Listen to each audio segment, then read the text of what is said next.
para a edição das 9, João Paulo Alcaçar. É assim mesmo. Por onde quer que se olhe, o facto é que vamos ter mesmo de trabalhar mais em função do acordo alcançado esta madrugada pelo Governo, GT e patrões, acordo para a revisão das leis laborais. No essencial, o Executivo deixa cair a ideia de esticar em meia hora a jornada de trabalho. A UGT tratou de sublinhar este ponto e João Proença lembrou que o país está amarrado aos compromissos assumidos com a chamada Troika. É evidente que o acordo é em cumprimento do memorando da Troika e em cumprimento do compromisso do acordo que fizemos em 22 de março de 2011 e todos sabemos que o memorando da Troika em matérias laborais é fortemente negativo. Todavia, o GT bateu-se claramente contra a meia hora que foi criada em alternativa à taxa social única.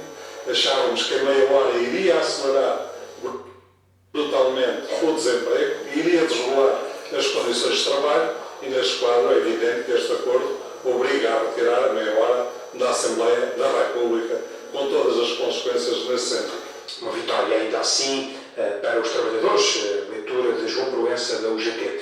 António Saraiva da CIP considera que foi um acordo possível. O patrão dos patrões ficou satisfeito com as contrapartidas ao facto de ter ficado pelo caminho a extensão do horário de trabalho em meia hora. Saraiva destacou a bolsa de horas extra, que podem ser utilizadas no âmbito da contratação coletiva ou no âmbito de um acordo direto patrão-empregado. Temos hoje uma bolsa de horas grupal de 250 horas, temos uma bolsa de horas individual de 150 horas e temos um conjunto de matérias em sede de redução de férias, de pontes, enfim, há um conjunto de matérias que na nossa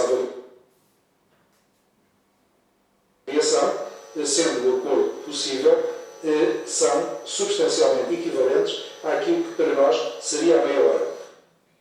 No final da maratona negocial, 17 horas, o Ministro da Economia não se mostrou disponível para responder a perguntas dos jornalistas.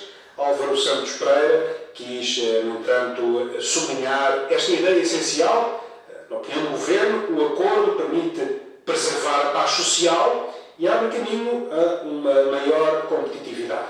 O país sai daqui com um acordo em que reforça a competitividade da economia nacional, em que se lançam as bases para o crescimento económico e em que se preservam as bases também para a paz social. O país mostra, e os parceiros, gostaria de enaltecer a responsabilidade e o sentido de responsabilidade dos parceiros em todo este processo, e o país mostra, Portugal mostra ao mundo, aos mercados, que mais uma vez nós sabemos ultrapassar as nossas diferenças e sabemos nos unirmos nos momentos de dificuldade. É exatamente com este espírito de união, consagrado neste acordo, que mostramos ao mundo que estamos a lançar as bases para vencer a crise. Declarações confiantes do Ministro da Economia, por volta das 3 da madrugada, quando chegaram ao fim as negociações com os patrões e a única central sindical à mesa, a UGT. Manhã cedo, numa ação de protesto contra os cortes no transporte fluvial na foz do Rio Tejo, o secretário-geral do PCP, Jerónimo de Sousa, explicou porque é que considera que as leis do trabalho vão, assim, fazer marcha atrás. O acordo pressupõe que duas partes em negociação beneficiam desse acordo. Mas quando tudo aquilo que está hoje claro, em que só uma parte ganha e há outra parte que perde, só de facto as empresas, os grupos económicos ganham, os trabalhadores perdem, de facto é um acordo inaceitável. Ali se confirma a tentativa clara de aumento da exploração dos trabalhadores, de impor trabalho forçado e não pago. Comentário crítico de Jerónimo de Sousa, do PCP. A TSF procura naturalmente ouvir outros partidos com representação parlamentar sobre esta que é a notícia do dia. Na edição das 8, Miguel Pacheco, diretor adjunto do Jornal Eletrónico Dinheiro Vivo, comentador de TSF Economia, disse-nos porque considera que, de uma forma geral, as medidas acertadas entre os parceiros podem ajudar o país a tornar-se mais competitivo. Acho que as medidas podem ajudar. Depois de ter caído aquilo que era a TSU, que era uma forma de reduzir os custos salariais para as empresas, e depois de ter concluído que não conseguia chegar a acordo pelo maior, que era uma forma dos patrões e dos serviços também acumularem dias ao final de 6 meses, ao final do ano, e depois descontarem esses dias nos salários. A verdade é que os parceiros sociais, com a exclusão do GTP que faltam fora, chegam a acordo para obterem medidas que podem ajudar, pelo menos, a trabalhar mais e aumentar a competitividade e a competitividade do país. Comentário de Miguel Pacheco ao acordo tripartido na concertação social, um assunto que, como dissemos há pouco, vai hoje ser o tema central de conversa no programa Fórum, depois da edição das 10 da manhã. Agora são 9h06, hora do continente e da Madeira. As autoridades italianas dizem que afinal são 29 e não 15 as pessoas desaparecidas na sequência do naufrágio de sexta-feira do Costa Concórdia, navio de cruzeiros que adornou na costa da Toscânia. Do grupo fazem parte, pelo que se sabe, 14 turistas alemães. Esta manhã chegou a surgir a notícia de que as equipas de buscas teriam localizado mais um corpo, seria a 7ª vítima mortal, mas essa informação não se confirmou. O facto é que as autoridades ainda não desistiram de encontrar os desaparecidos, agora contabilizados em 29. A irresponsabilidade do comandante do navio de cruzeiros parece cada vez mais evidente.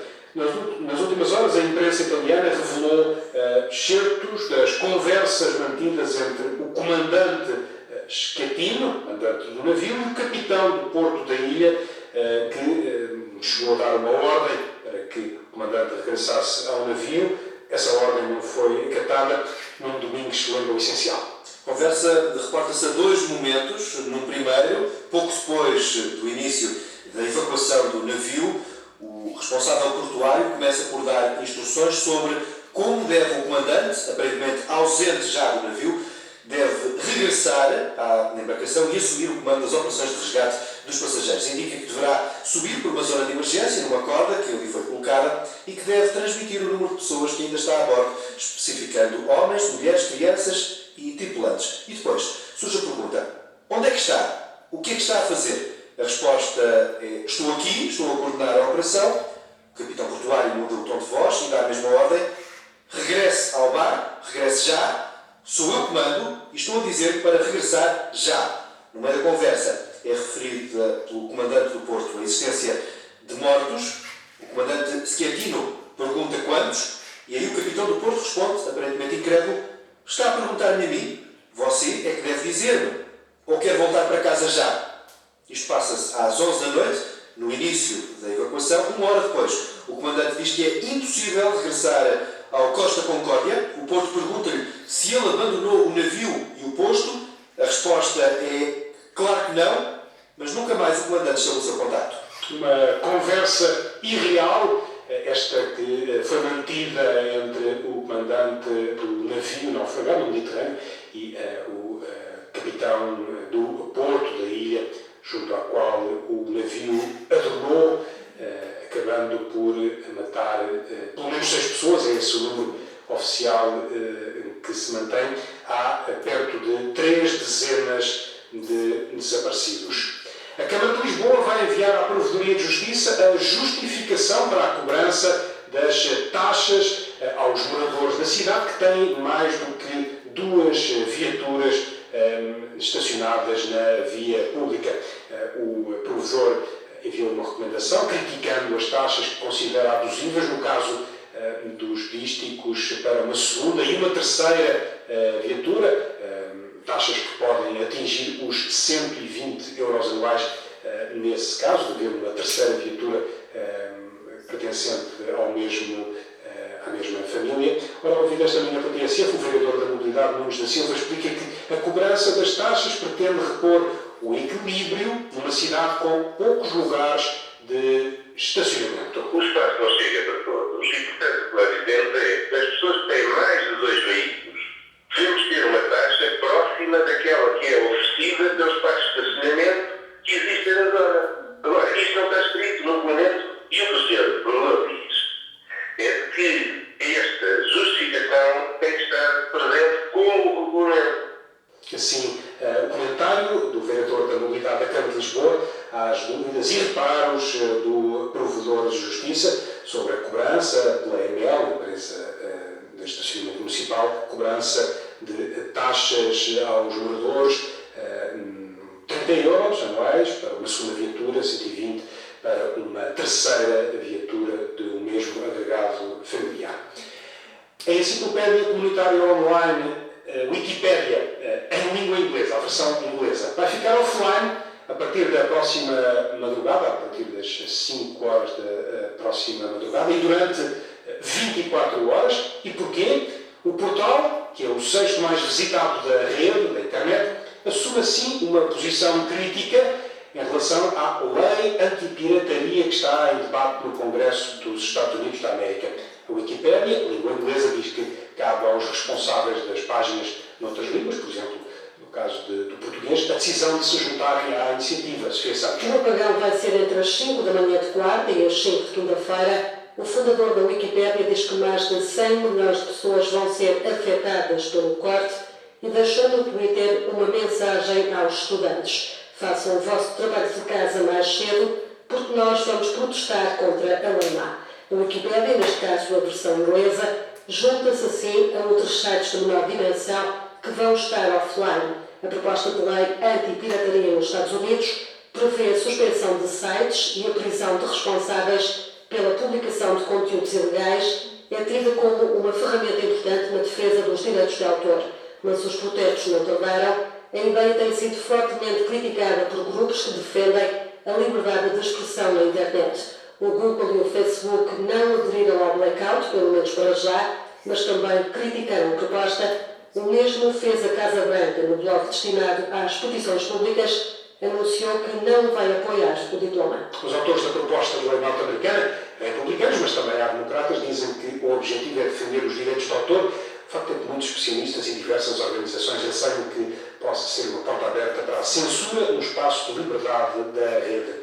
Paulo Querido, um especialista em internet e redes sociais, um observador atento destas realidades, disse esta manhã à TSF que ficou surpreendido com a decisão da Wikipédia, ainda que considera esta lei errada. Paulo Querido pensa que o combate à pirataria é um desafio complexo, mas talvez seja necessário que os autores considerem o conceito de pirataria, como aliás alguns músicos, por exemplo, já começaram a fazer. A melhor maneira de definir a pirataria é estar interna. E isso penso que é impensável. O que temos que fazer é redesenhar leis para que sejam adaptadas ao meio, que sejam adaptadas às ações que as pessoas praticam neste meio. Aquilo a que alguns chamam de pirataria é muitas vezes transformável num aliado muito forte, ou menos forte, digamos, mas num aliado de qualquer forma dos autores.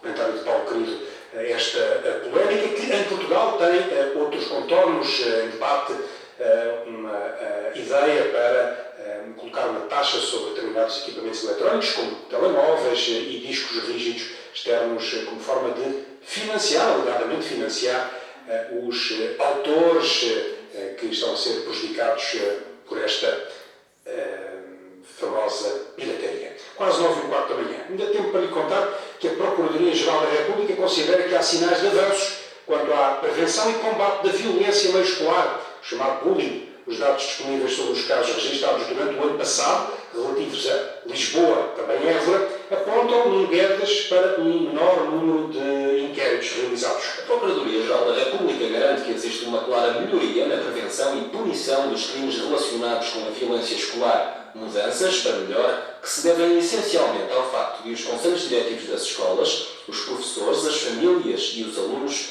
terem perdido o medo de participar nos ilícitos. É isso que diz a resposta escrita do Gabinete de Pinto Monteiro, enviada à TSF. Por outro lado, continua a Procuradoria, o Ministério Público e o Ministério da Educação estão mais atentos ao fenómeno que deixou de estar escondido dentro das paredes das escolas. Os números do ano passado ainda não estão fechados, mas os dados apontam para uma descida.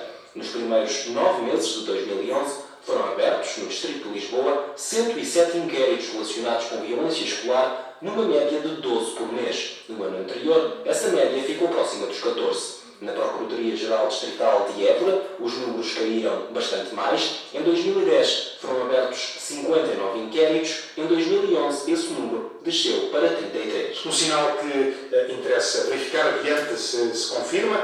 Para já, sinal de menos casos de violência escolar em Lisboa e Évora nos registros oficiais do ano passado. 9 para uma notícia nos faz nesta manhã, João Paulo Alvassar. O acordo alcançado esta madrugada, eram 3 da manhã, entre o GT, patrões e governo, o acordo para a revisão das leis do trabalho, cai a meia hora polémica, encolhem as férias, assunto em debate no fórum depois das 10. E daqui a pouco a turma de ensaio com Bruno Guerra. Estas e outras notícias em tsf.pt